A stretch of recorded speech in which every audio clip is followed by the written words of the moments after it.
Most of my videos, when tomato paste would ordinarily be called for, I show how to use pureed tomatoes, passata, as part of the recipe at the time as a substitute. The reality is that this technique is not always practical, and it's not always the best method. Sometimes you really need tomato paste, but the stuff that's sold in little cans is quite terrible. It's made from inferior tomatoes and usually contains artificial flavors, preservatives, colorings, as well as cornstarch for thickening. True Italian tomato paste is available in small toothpaste-like tubes at a high price, but even then it's not as good as what you can make yourself.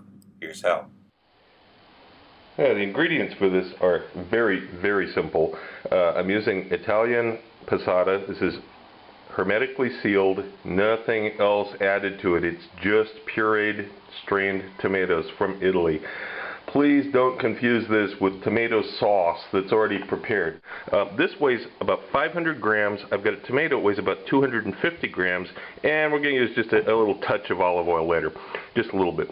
The reason that you use both fresh tomato and the tomato passata is because this will contain certain phytochemicals that has already had eliminated during the straining and the processing of it. So we're going to use both of them. There's no way that you can get proper flavor using only passata or only fresh tomatoes. You need both to get the best flavor. Finally, I'm not going to peel this tomato either. This is something that most people do when they're making this sort of thing. They boil it in water, pull the skin off. The skin is actually part of the flavor you want. However, what you don't want is this little core in the middle here where the stem is. So then cut the tomato into large chunks. Do not cut it into fine dice or anything else. You want these large pieces like this for it to work. Now I have a stainless steel pan. This is not Teflon. It's a stainless steel pan that I'm heating on a medium-high heat. It's about 7 out of 10. And I've chosen a pan. The circumference at the bottom is roughly the same space as the tomatoes themselves, you see.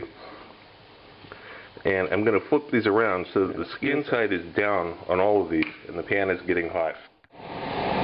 After about 5 or 6 minutes, you start to get a distinctive aroma from this. You'll just have to do it in order to recognize what that aroma is. You can flip over the tomatoes. You can see that there's spots that are actually starting to burn now. Now you can start stirring it.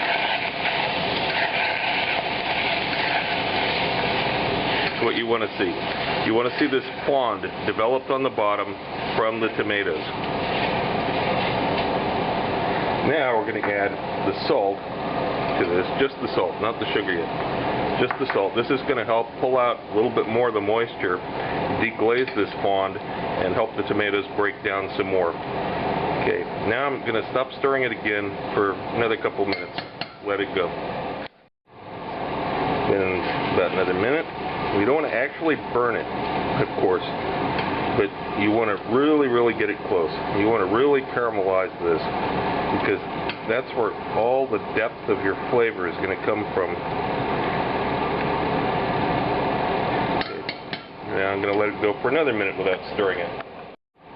Okay. It's been just over a minute again. A little bit more of a stir. I'm going to repeat this process a few times. It goes for about a minute without being stirred. Give it a little stir around. Make sure you spread everything out like that. And give it another minute without stirring it. Okay, it's now been roughly just over 10 minutes since I added the tomatoes to the pan. 10 or 11 minutes, something like that. Now I'm going to add a little olive oil, about 2 teaspoons of olive oil. This will help keep it from burning at all in the bottom, and it'll help break down the rest of these tomato pieces here that don't want to break down. So, same process though. Stir it around, give it a minute, come back in a minute. Okay, now this time I'm going to add the sugar to it. This will help the sugar start caramelizing a little bit. It'll also further help those tomatoes to break down. And they're getting a lot softer. The hard parts are not as hard as they were. It's breaking down pretty good right now. I'm going to give it another minute without stirring. Okay, now if you get your head down in there now and smell it, you'll smell a tomato aroma that is quite different from any aroma you're going to get with just passata. It has more of the aroma of tomato leaves, really, and other chemicals that are not present if you just cook passata by themselves. And this is the complexity that you want. Now I'm putting in about a third of that passata. We're somewhere around 150, 160 grams, and now I'm going to reduce the heat down. It's been on 7 out of 10 the whole time. Now it's on 5. Scrape up any fond on the bottom as best you can, and we're going to stir this occasionally, every 3 or 4 minutes. And it may splatter, in which case, splatter guard. Put a splatter guard over it. But this is going to cook for quite a while until it darkens and it thickens. And make sure that you don't have material that's up on the sides of the pan too, because that's not getting cooked the same.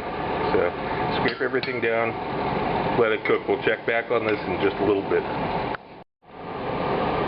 It's about 6 minutes later. As you can see, it's a little bit starting to stick to the bottom of the pan. That's good. That's caramelization taking place there, but you don't want to overextend that to where it's burning on the bottom of the pan, of course. So every few minutes you're going to give it a little stir, loosen it up from the bottom, let it go again. This is quite a bit like making an Indian masala at this point. Put it back, let it go some more.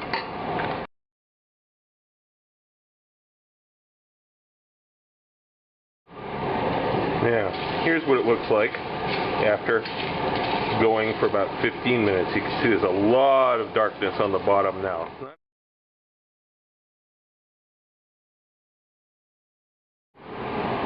About every 5 minutes, you want to check on it. You want some browning on the bottom, a little bit of fond development, but not too much. So you don't want to burn this. After about the third time, you start getting something that looks like this, very thick, and you got pieces that are sticking to the bottom you can't get rid of. Now we're going to add the rest of the passata. And initially, the first step here is we're going to keep it at heat setting 5, which is medium.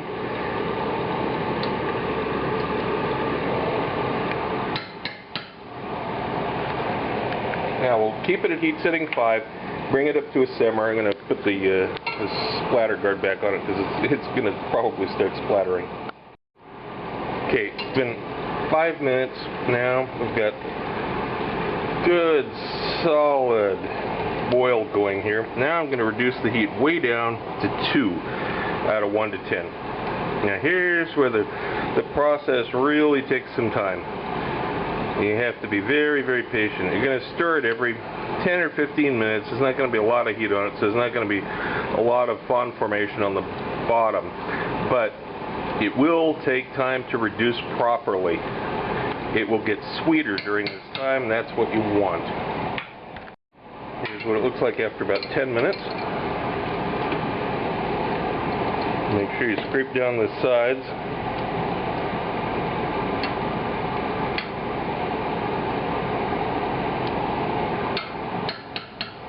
Maintain the reduction, same low temperature, number 2.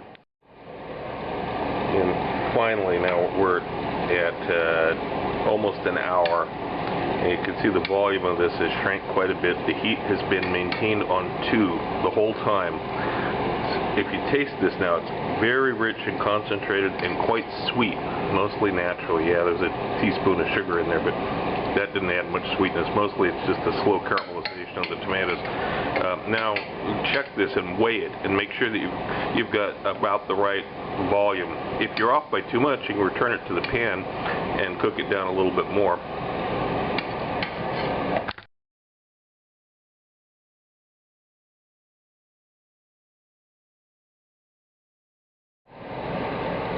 And I'm weighing it. I got 225 grams. It's about right. It should be somewhere between 200 and 250. It's in the middle. It's just right. The second volume of my cookbook is now available through Amazon and other booksellers. It covers the YouTube recipes from the last 8 months with more in-depth information. I received requests for the procedures on all recipes, and I've listened to you. Every recipe has step-by-step directions, and of course there are recipes that aren't on YouTube. But this is not just a recipe book. Far from it, as you can see from some of the topics scrolling by here. I'm certain that anyone who watches my channel and any serious cook will find this book a treasury of useful and new information you won't find anywhere else. If you want to know more about my adventures as a chef around the world and have some great laughs along the way, be sure to check out the video tour of my book, 40 Years in One Night. It's up on YouTube right now. Click the link. Also look for my cocktail book, Cocktails of the South Pacific and Beyond, Advanced Mixology, available through Amazon online.